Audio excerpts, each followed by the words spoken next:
예수님과 제자들이 다시 배 타고 이동을 하십니다. 예. 여행길에서 중요한 게 있죠. 목적지가 있어야 되죠. 예. 그리고 뭐 이동 수단도 중요할 겁니다. 무엇을 타고 어떤 것을 이용해서 그 목적지까지 갈 것이냐, 그게 중요하겠죠. 그리고 여행에 필요한 기타 여비들도 필요할 겁니다. 예. 대체로 그 여비들이란 뭐 교통비, 그리고 식비, 숙박비 이런 것들이죠. 예. 그 중에서 가장 많은 비중을 차지하는 게 먹는 거죠. 먹는 겁니다. 우리 한번 뭐 어디 여행 간다 이러면은 뭐 많은 것들을 준비해 갑니다. 예, 챙겨가지고 먹을지 안 먹을지는 잘 모르겠지만 일단은 많이 챙기잖아요, 그죠?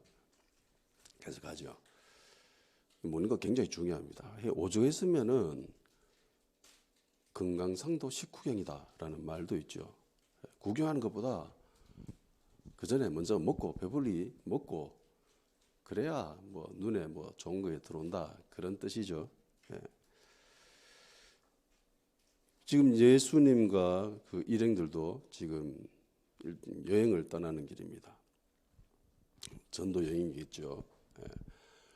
그런데 이 여행길에서 제자들이 준비해야 될 것들이 있습니다. 그게 먹는 거죠. 식량입니다. 양식을 제자들이 준비를 해야 합니다. 그런데 제자들이 먹는 걸 별로 챙기지 못했다는 것을 뒤늦게 깨달아요.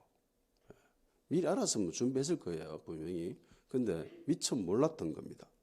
뒤늦게 배를 타고 나니까 그 이제 알게 된 거예요.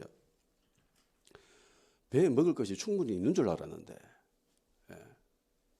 그래서 그냥 왔거든. 그런데 알고 보니까 배에 빵이 한 개밖에 없는 거라. 만일에 배에 빵이 한 개밖에 없다는 것을 이 제자들이 알았으면은 그 남은 광주리 그거 좀 들고 왔을 거예요. 근데 그거 안 들고 온 거예요. 그거 냅두고 그냥 배에 와가지고 딱 보니까 배에 빵이 한 개밖에 없는 거야. 야, 이거 큰일 났다. 우리 이제 큰일 났다. 이거 어떻게 해야 되나? 이 빵 한 개 가지고 지금 인원이 몇 명인데 이거 다 한 사람한테 몰빵할 수도 없고 이걸 나눠 먹기도 너무 거지게 하고 이거 어떡하지? 이러면서 제자들끼리 심각한 고민에 휩싸이게 됩니다. 정신이 없은 와중에 예수님이 갑자기 생뚱맞게 뚱딴지같이 한 말씀 하십니다. 얘들아 조심해라. 되게 주의해야 돼. 바리새인들의 누룩과 헤롯의 누룩을 특별히 조심해야 된다. 이렇게 이야기를 합니다. 누룩이 뭘까요? 누룩은 곰팡이입니다. 누룩은 뭐 할 때 사용하죠?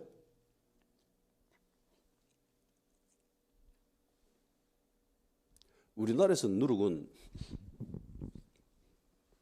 막걸리 만들 때 쓰죠. 막걸리 만들 때 씁니다. 술 빚을 때, 전통 술 빚을 때 누룩을 가지고 가죠. 이 사람들이 술 먹기 위해서 누룩한 거 아니에요. 누룩은 이쪽 사람들에게 있어서 빵 만들 때 쓰는 용도로 사용합니다. 우리로 치면은 뭘까요? 이스트죠. 파우더. 빵을 부풀게 만드는 역할을 이 누룩이 합니다. 맥주 만들 때도 이 곰팡이가 필요한 거죠. 누룩이 필요한 거예요. 그러니까 빵을 만드는데 필수 재료가 바로 이 누룩입니다. 무교병이라고 하는 누룩을 넣지 않은 빵이 있잖아요. 우리가 성찬식 할 때 먹는 그 빵은 부풀어 있지 않지요. 비스켓 같은 그런 느낌이잖아요. 그거는 누룩을 넣지 않았기 때문에 밀가루가 부풀지 않은 상태로 만들어진 빵입니다. 그 뭐 기원에 대해서는 너무나 잘 알다시피 출애굽을 할 때 급하게 나와야 되기 때문에 밀가루 반죽해가지고 거기다가 누룩 넣어가지고 부풀어 올 때까지 며칠 기다리고 그거 할 수 없다라는 거야. 급하게 나와 있기 때문에 누룩을 넣지 않은 그 무교병을 먹었다라는 것이 지조죠. 해서 성찬식을 할 때마다 그리고 이스라엘 백성들은 밤에 저녁에 만찬을 즐길 때마다 그것들을 자녀들에게 가르치는 거죠.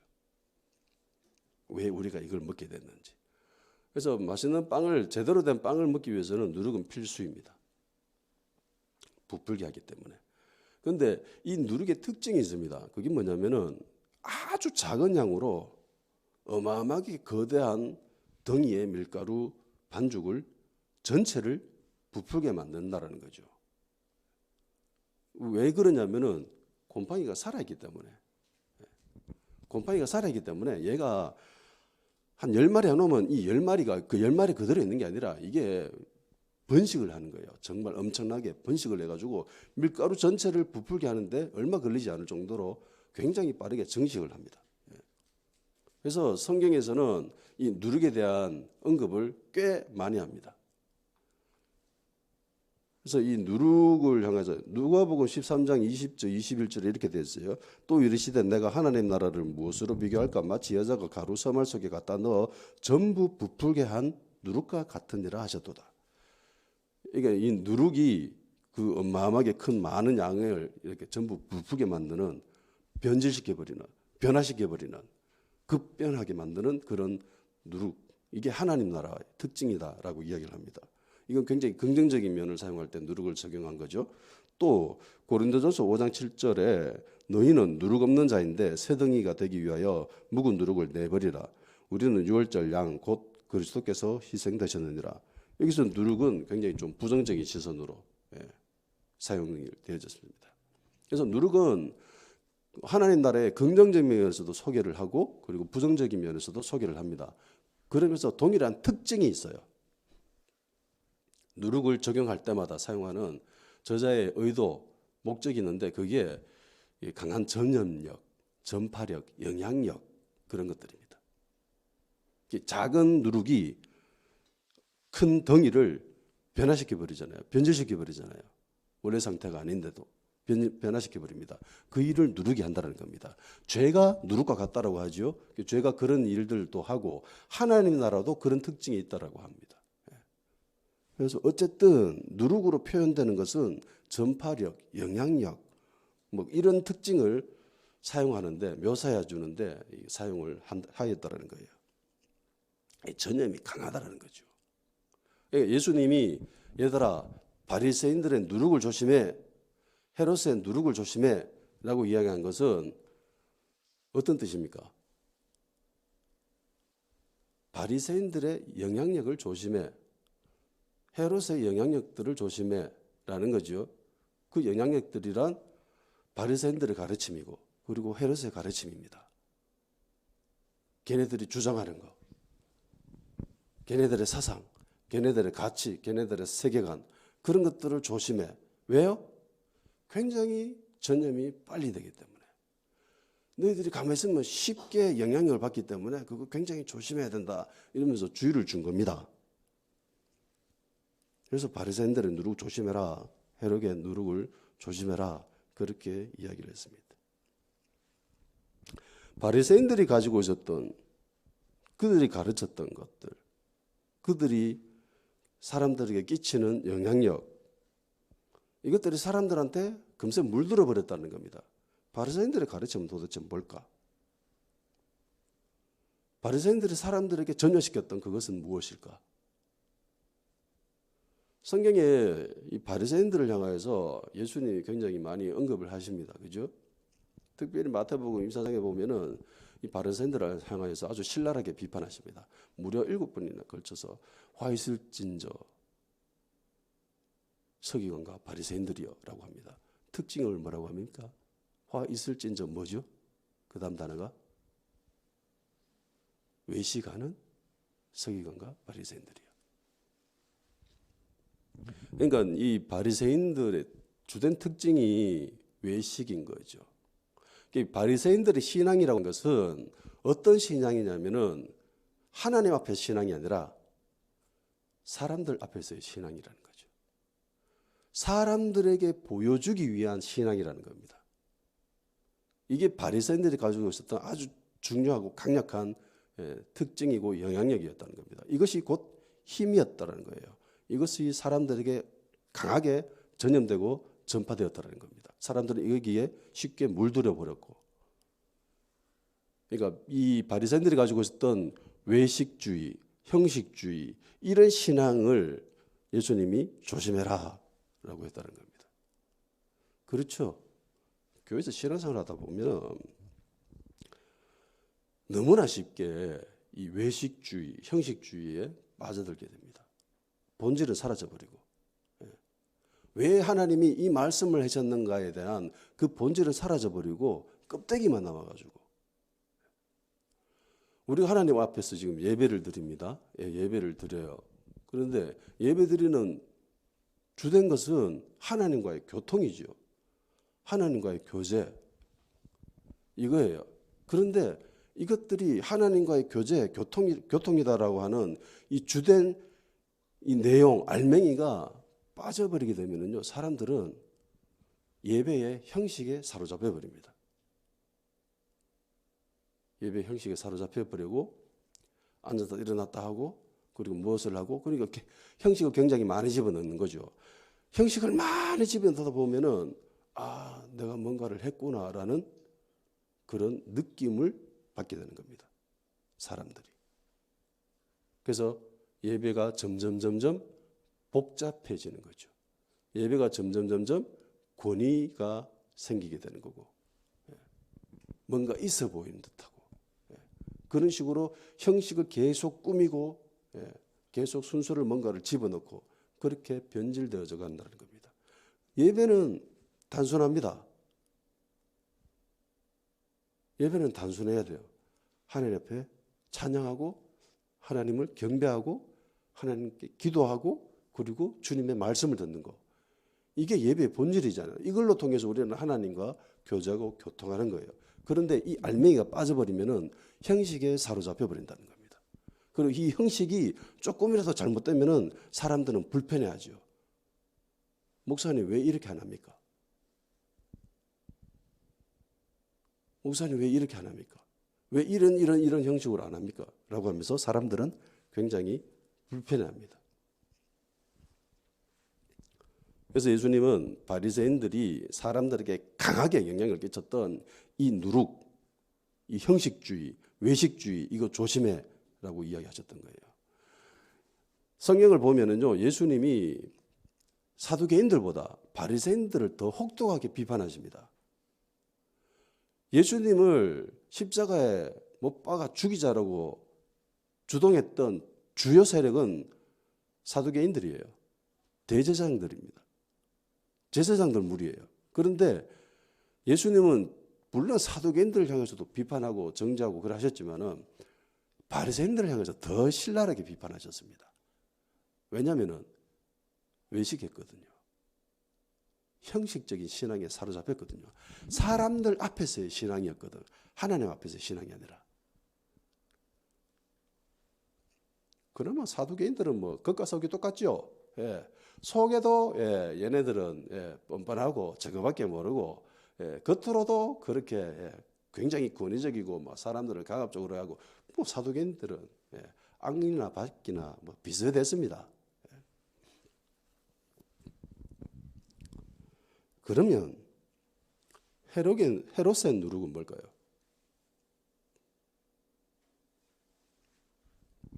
헤롯의 누룩. 헤롯이 사람들에게 영향을 준 것은 도대체 뭘까요? 그것은 탐욕적인 세속적인 신앙입니다. 헤롯은 유대인이 아님에도 불구하고 자기가 유대인이라고 사람들을 속이죠. 유대인인데 자기가 뭐 아주 저쪽 멀리 올라가면은 뭐 유대인의 피가 섞였다 이러면서 사람들을 속입니다. 마누라도 유대교 쪽에 그 뿌리가 있는 정통성이 있는 그런 아내를 왕비로 삼으려고 굉장히 무너리도 노력을 했고, 헤롯은 굉장히 탐욕적인 인물이죠. 그리고 동시에 세속적인 인물입니다. 그러면서 동시에 재미나게도 성전을 지은 사람입니다. 당시 모든 사람들이 너무나 아름답다라고 그렇게 평가했던 유대 성전이 이스라엘 성전이, 예루살렘의 성전이 헤롯이 지었어요. 신앙의 모습이 있어야 이거 가능하잖아요. 그죠? 신앙이 없는데, 믿음이 없는데 그 성전을 지을 수 있겠습니까? 신앙이 있어요. 분명히 헤롯에게도. 그런데 이 헤롯이 그 성전을 지은 것이 순전히 신앙적인 면 때문이었습니까? 다윗과 솔로몬이 성전을 지은 것처럼 순전히 하나님 때문에, 믿음 때문에, 신앙 때문에 성전을 지었어요? 아니죠. 자신의 탐욕, 자신의 세속적인 욕망, 이것과 신앙이 결부되어 가지고 만들어진 게 예루살렘 성전입니다. 헤롯의 신앙이었던 거예요. 헤롯이 사람들에게 강하게 점령시켰던 것은, 사람들에게 굉장히 큰 영향력을 끼쳤던 것은 바로 이런 세속적인 신앙입니다. 욕망에 사로잡힌 그런 신앙. 그러니까 바알과 하나님을 같이 겸하여 섬기는. 성경에 보면은 헤롯 당이라는 게 있죠. 헤롯 당. 열심당처럼 헤롯 당이라는 그런 집단이 있었습니다. 이 집단이 내세우는 것은 헤롯이 그리스도다라고 주장하는 무리였습니다. 헤롯이 기름 부음 받은 자다. 헤롯이 유대를 구원할 사람이다. 그런 사상을 가지고 있었던 사람들이 모여서 집단을 이룬 게 헤롯 당입니다. 사람들에게 굉장히 강한 영향력을 끼치고, 봐라, 헤롯 때문에 우리가 이렇게 잘 먹고 잘 산다. 헤롯 때문에 우리가 전쟁도 일어나지 않고, 봐라, 헤롯 때문에 이 아름다운 성전도 짓게 되고, 그러면서 헤롯이 내세우는 그 가치관, 세계관, 거기에 점점 전염되어져 가는, 그것이 헤롯의 누룩인 거죠. 그래서 예수님이 제자들한테 이야기합니다. 조심해라. 가만히 있으면, 경계하지 않으면 물들 수 있기 때문에, 전염될 수 있기 때문에 조심해야 돼. 주의해야 돼.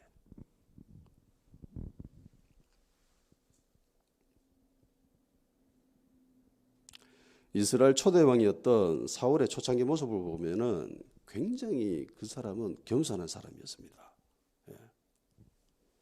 근데 이 사울이 굉장히 겸손하고 또 불의를 보면 참지 못하는 그런 굉장히 의로운 사람이었거든요. 그런데 이런 사울이 후반기 넘어가다 보면은 진짜 이 진짜 인간이 이럴 수가 있나 싶을 정도로 사람이 변질되어져 버리죠. 심지어 성경은 악령에 사로잡혔다라고까지 이야기합니다.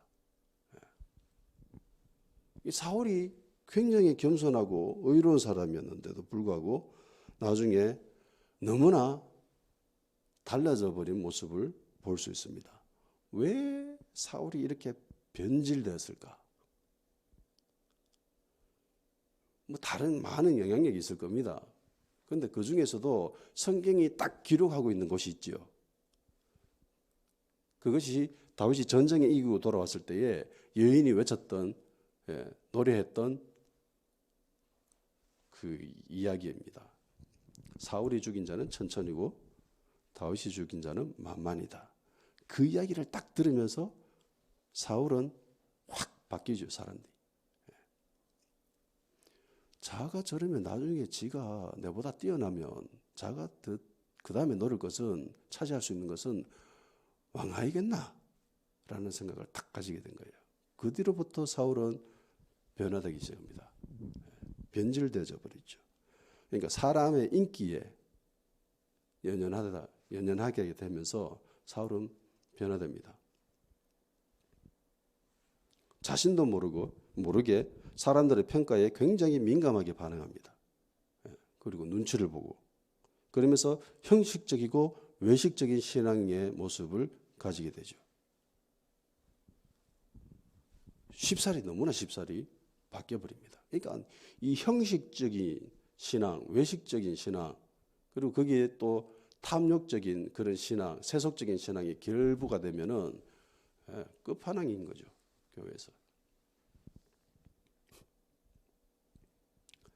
우리 안에 이런 바리새인들의 누룩, 그리고 헤롯의 누룩, 이게 지금 이 시대 교회 안에도 그런 모습이 많이 있어요. 우리 안에도 그런 모습은 얼마든지 있을 수 있습니다.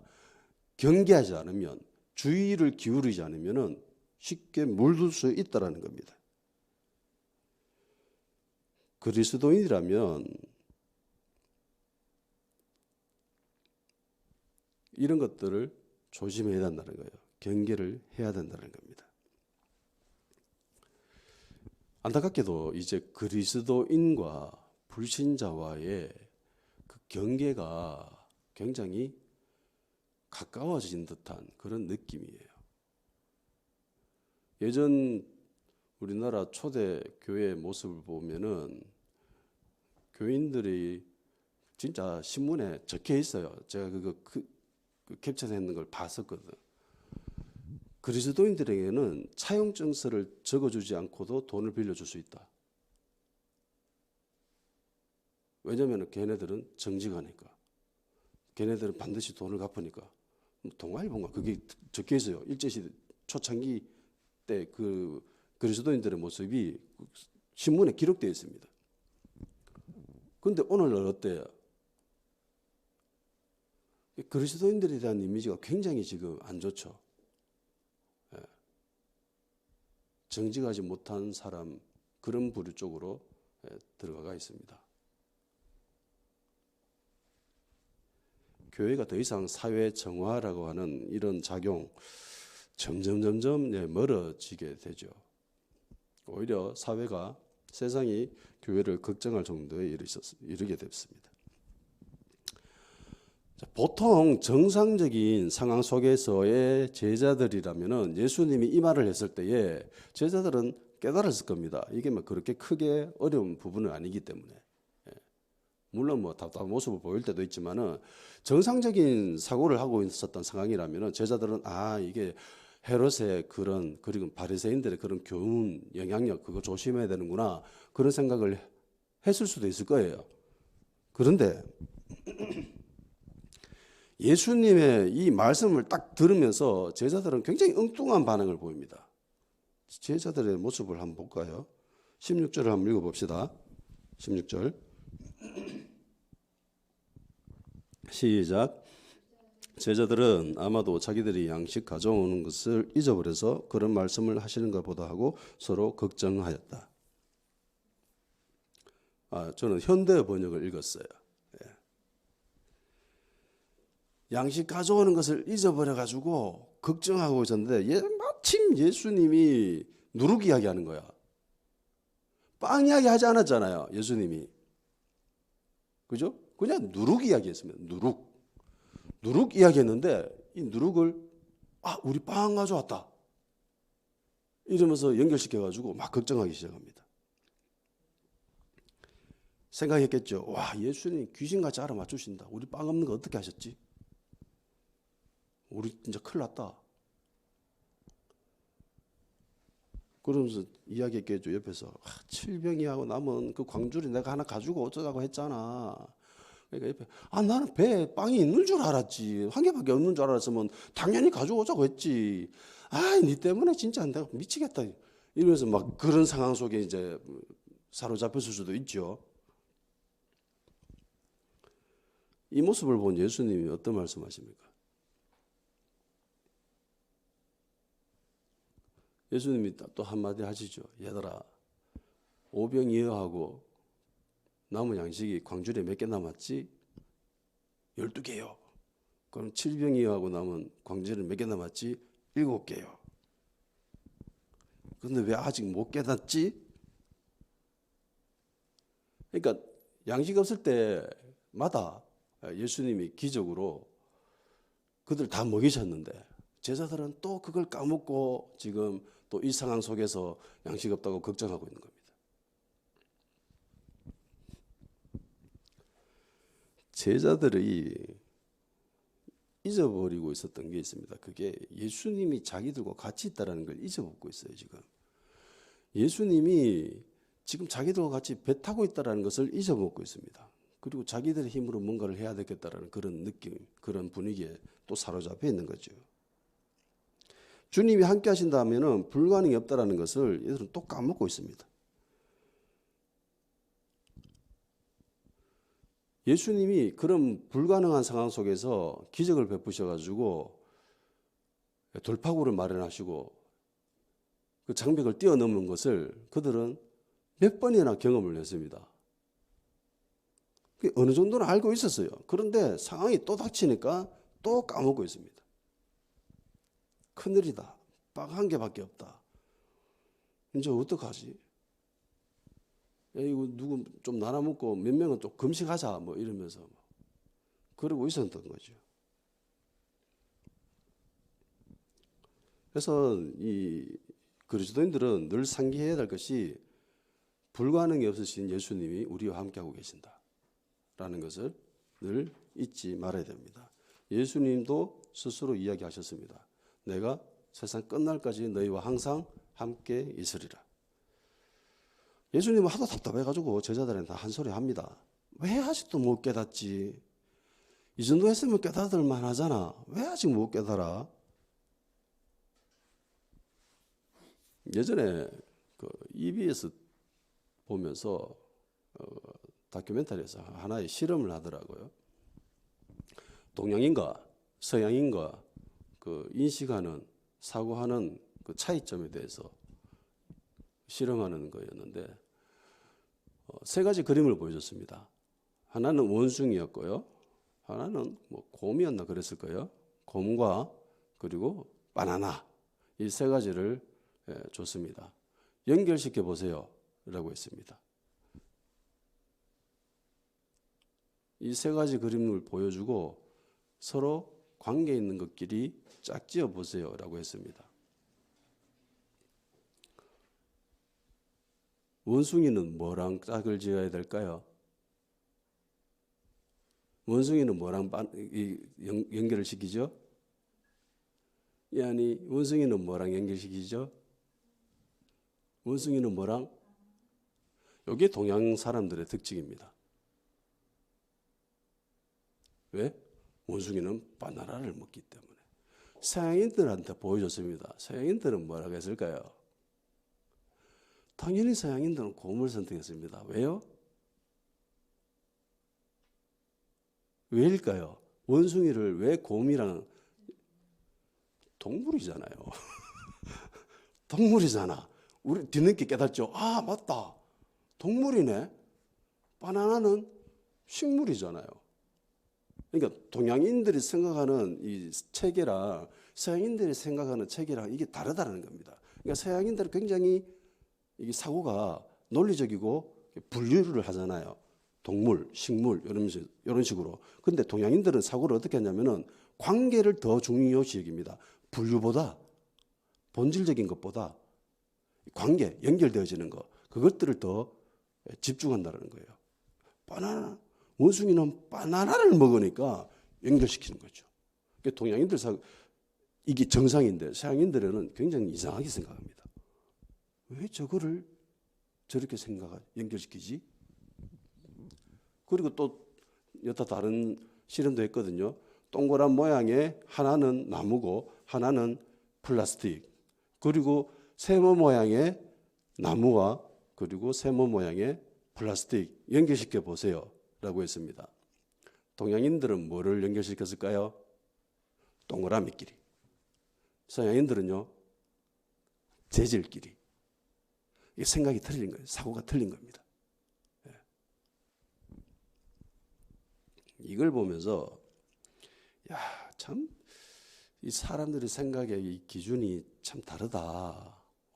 그걸 깨달았었습니다. 이와 마찬가지로 그리스도인들과 불신자들과 사고가 다릅니다. 달라야 정상이에요. 어떤 사건을 경험했는데 불신자와 그리스도인들이 똑같은 사고를 하고 있다 라고 한다면은 그 문제가 있는 거예요. 그리스도인들은 사고가 달라야 됩니다. 그리스도인들은 세계관이 달라야 되고 가치관이 달라야 됩니다. 안 좋은 일이 생기면은 불신자들은 재수 없다라고 얘기하죠. 그런데 그리스도인들은 재수 없다라고 생각하면 안 돼요. 하나님 나에게 어떤 깨달음을 주시기 위해서 이런 고난을 주셨지?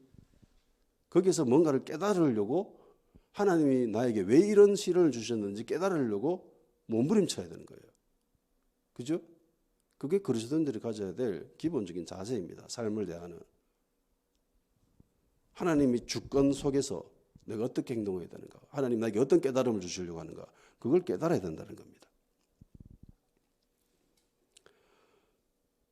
많은 사람들이 오늘 이 본문의 핵심의 누룩에 대해 주의를 기울입니다.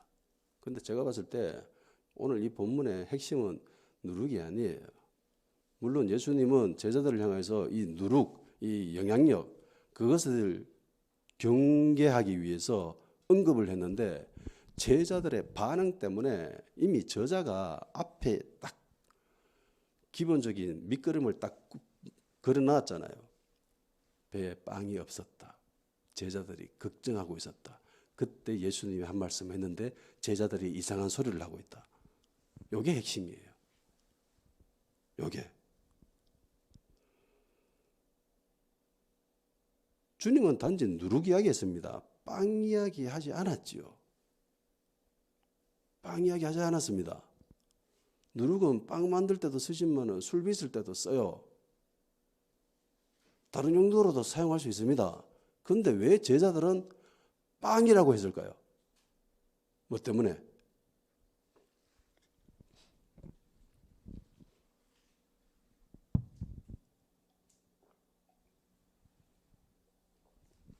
평상시 이 문장을 딱 들으면은 이게 바리새인들이 가르치고 있는 그 교훈들, 영향력, 그거 조심해라는 소리구나. 이거는 웬만한 지식 있는 사람이라면은, 웬만한 사고를 가지고 있는 사람이라면은 깨달아야 이게 정상입니다.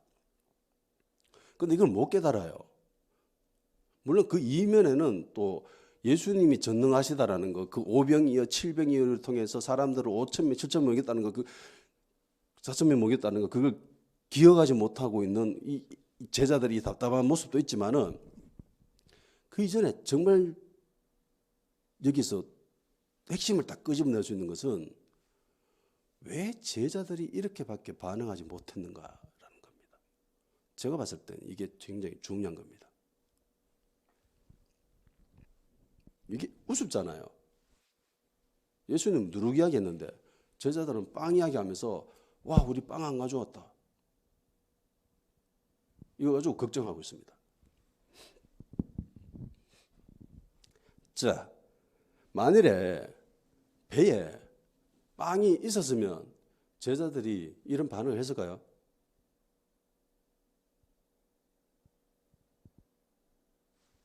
이게 핵심이죠. 배에 빵이 있었으면, 양식을 준비했으면 제자들은 이런 반응을 하지 않았습니다. 이건 당연한 거예요. 너무나 당연합니다. 그러면 제자들이 이렇게 반응한 것은 빵이 없었기 때문이죠. 빵이 없었기 때문에 제자들이 이런 반응을 하고 있는 거예요. 절대로 빵 이야기 하지 않았을 겁니다. 와, 우리 양식 안 가져왔다. 우리 양식 많이 가져왔을 때 우리는 걱정 안 해도 돼. 예수님이 이런 말씀하신 거야. 그렇게 생각 안 했다라는 거예요. 제자들이 이렇게 빵 이야기 할 수밖에 없었던 것은 빵 없었기 때문입니다. 자기들 머리에서 빵 문제가 해결이 안 되는 거예요. 자기들 생각이 이 빵 문제에서 벗어날 수가 없는 겁니다. 그런 상황 속에서 예수님이 한 말씀 하시니까 그걸 연결시켜버린 거죠.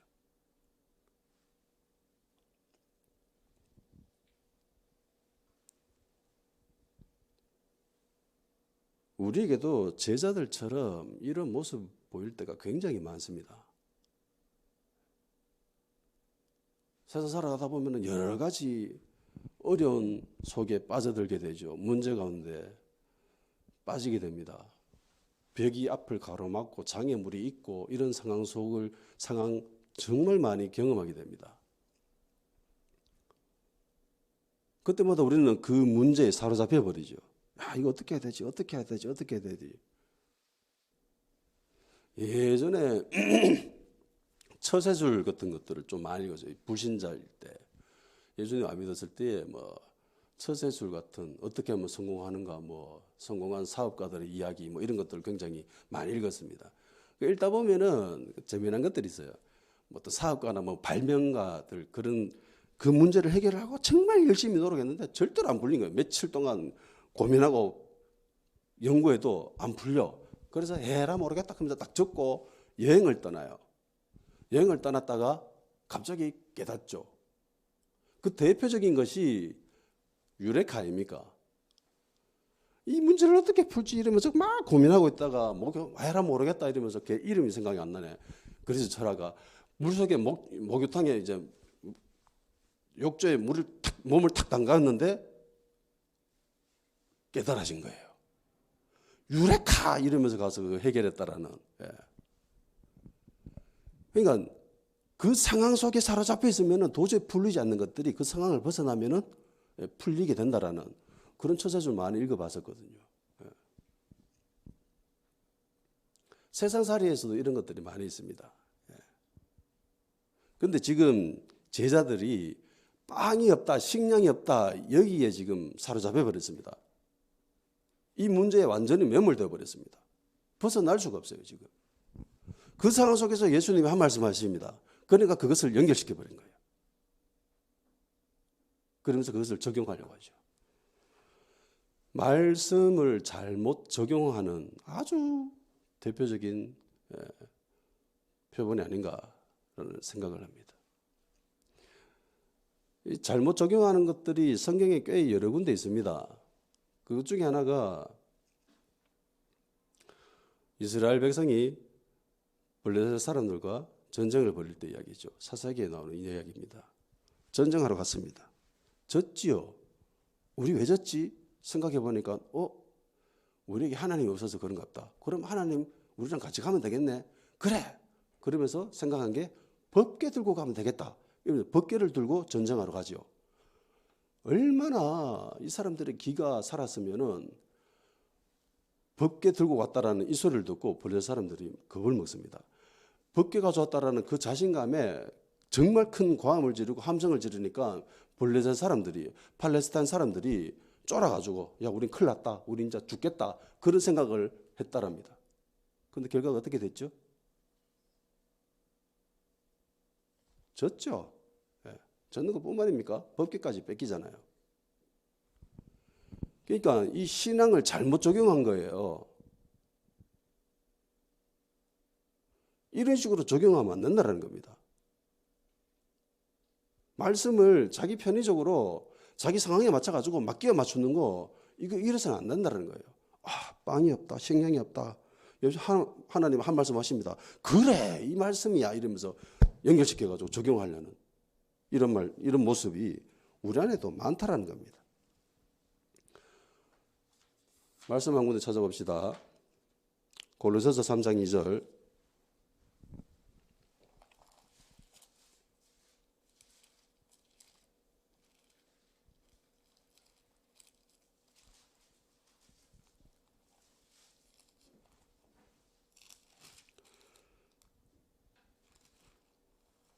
골로새서 3장 2절입니다. 시작.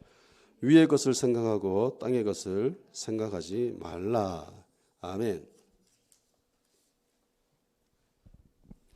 땅의 것들을 생각하게 되면 필시 이런 말씀을 잘못 적용하는 이런 일들이 벌어져요. 땅의 것들은 세속적인 것들이죠. 자기 욕심에서 기인한 것들입니다. 자기 욕망에서 기인한 것들이 굉장히 많습니다. 그래서 땅의 것들은 깊이 생각하는 게 아니에요. 우리가 깊이 생각하게 될 것은 히브리서 기자의 말씀처럼 예수를 깊이 생각하라. 우리의 대제사장이신 예수를 깊이 생각하라. 아멘.